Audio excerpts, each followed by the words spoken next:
Hey guys, Linkso here, and today we're going to be talking about the live-action Kakegurui TV show that Netflix decided to produce. Now, for those of you who don't know me, I love Kakegurui. It is honestly one of my favorite animes. Right next to Beastars, but Beastars has to go on top because, furry. I don't really have a script planned, but I have a couple of things I want to talk about. My name is Yumiko, and I've been bad. So we're off to a start. You know that saying that's like the first sentence of your novel is the most important? It is. It's very important. This very first sentence already is giving me a bad taste in my mouth. Now, the only reason I'm saying that is because it kind of mischaracterizes Yumiko as the character she is. Because in the anime, as well as the majority of the manga, we don't know a lot about Yumiko. Yumiko is this mysterious character, and that's what makes her more interesting. She's mysterious. She loves gambling, but we really have no concrete reason why. And I feel like giving her this "I've been bad" type of attitude, it gives the wrong characterization to her. Outside of that, it's really okay. Like, I enjoy the visuals of her eyes. If you haven't seen the trailer yourself, go watch it, make your own opinions. Don't make me be the one to make the opinions for you. Moving on, they changed the name of the school. I'm not really mad about it because, Hakao is kind of hard to say for people. I can't really blame people for changing it. It's whatever. But what I can talk about is the costume department. Your winnings are everything. Top 10 going to student council. They play like assassins. Now, obviously, I can't show you the actual clip itself, but I will show you screenshots of what I think the character they're trying to do is, compared to what they look like in the anime versus the live action that they did in Japan. So first is Yumiko. Yumiko is actually one of the better ones in my opinion because you can't really mess up Yumiko. Just get the uniform, get her with long hair, bam, you're done. Next, I'm going to talk about the student council for a little bit because obviously the one front and center, that is Karara Momobami.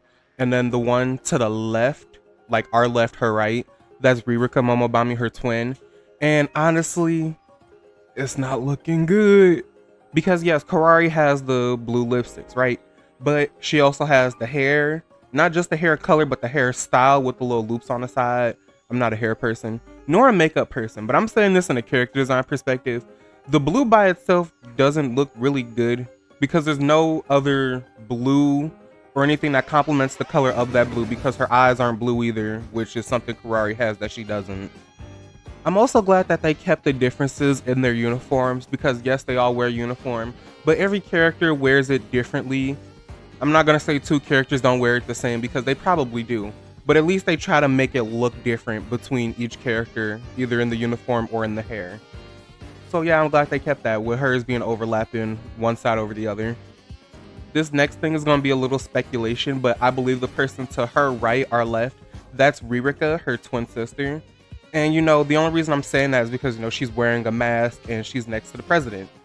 But the problem is that's not the kind of mask she wears. And that's not too big of a deal. But in the live action one they did in Japan, they kept the mask on. But maybe they're trying to be different. It just doesn't work for me because it's not really hiding her identity because we can see her.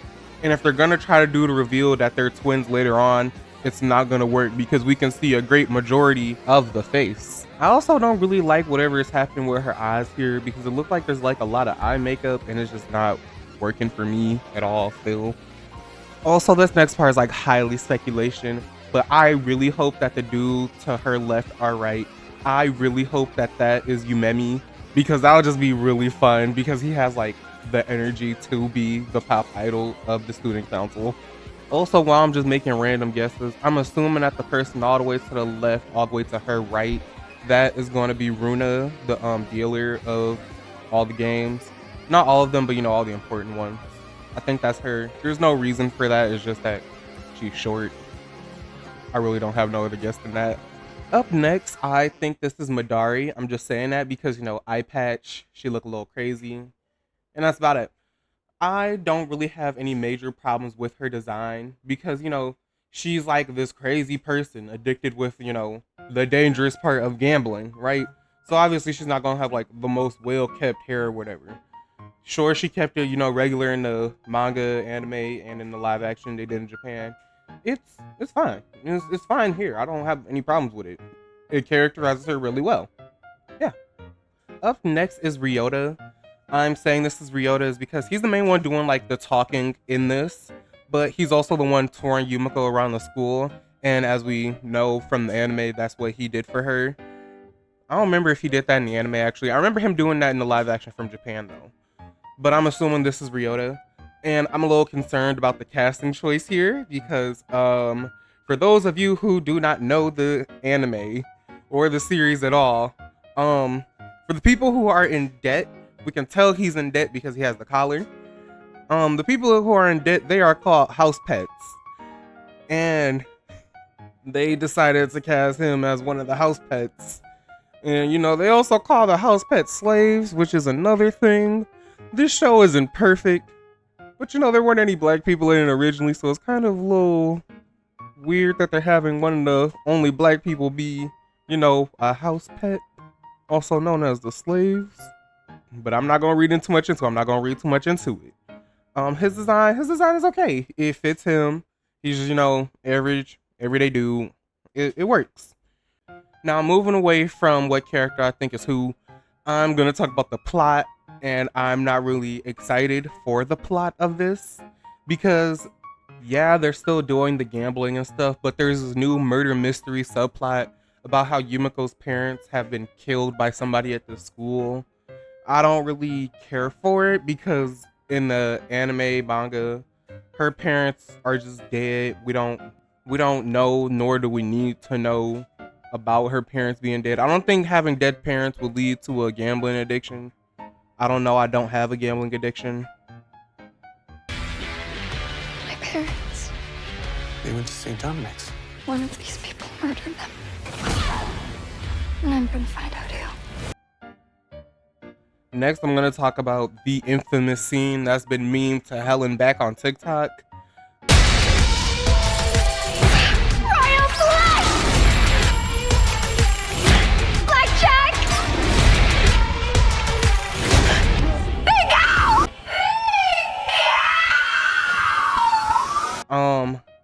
I really hope the acting isn't like this the entire time because it's going to get annoying really fast. Because it shows her playing poker, it shows her playing blackjack, shows her playing bingo, and it's like, calm down, breathe.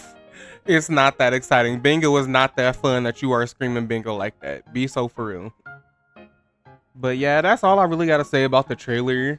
I might talk about it when it come out, maybe a week after, you know, get my thoughts on it. But yeah, that's all I gotta say. I'm not excited for it, nor do I have faith in Netflix to do it good, but I'm still gonna watch it because it's Kakegurui related. But if you want to hear more from me, I do have a YouTube channel, and you guys should still subscribe to me and like this video if you did enjoy it. This isn't the type of content I thought I was gonna be making, but I might do it if people seem to like it. So yeah,